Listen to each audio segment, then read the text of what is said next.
నీ ఉపదేశము వలన నాకు వివేకము కలిగెను. ఆమేన్. దేవుడికి స్తోత్రం. ఒకెప్పుడు దేవుని నమ్ముకోనప్పుడు, సంఘానికి రానప్పుడు, దేవుని ఎరగనప్పుడు నువ్వు అవివేకివి.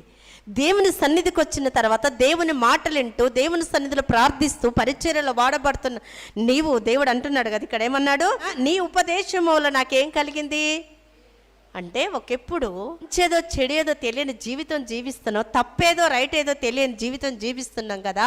ఎప్పుడో దేవుని యొద్దకు వచ్చి ఆయన వాక్యాన్ని విన్నామో, ఆయన ఒక ఉపదేశం వల్ల మనకేం కలిగింది?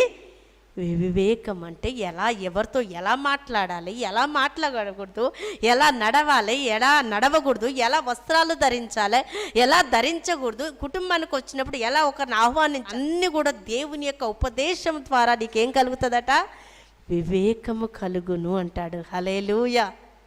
ఆయన వాక్యం వింటే మన జీవితాన్ని మనం మార్చుకోవచ్చు అండి. ఆయన ఉపదేశం వల్ల నువ్వు వివేకివయ్యి, తప్పు అన్నది అంతా కూడా నీకేమైపోతుంది? అసహ్యమైపోతుంది, అసహించుకుంటావు. వచ్చి ఇది చూస్తే తప్పు, ఇది చేస్తే తప్పు, ఇది మాట్లాడితే తప్పు, దీన్ని అనుసరిస్తే తప్ప నీకుగానే నువ్వు సరి చేసుకోగలుగుతావు. దేని ద్వారా అంటే దేవుని యొక్క వాక్యము ద్వారా. వాక్యము చేతనేనండి మనం సరి చేసుకునే అవకాశం దొరికేది. దేవుడు వాక్యం ద్వారా మనతో మాట్లాడుతున్నప్పుడు మన జీవితంలో తప్పేదో ఒప్పేదో మనం తెలుసుకోగలుగుతాం, మంచేదో చెడేదో మనం తెలుసుకోగలుగుతాం. అవివేకం అన్నది ఏదైతే మన హృదయంలో ఉందో దాన్ని మనము తీసివేసుకోగలుగుతాము. హల్లెలూయా.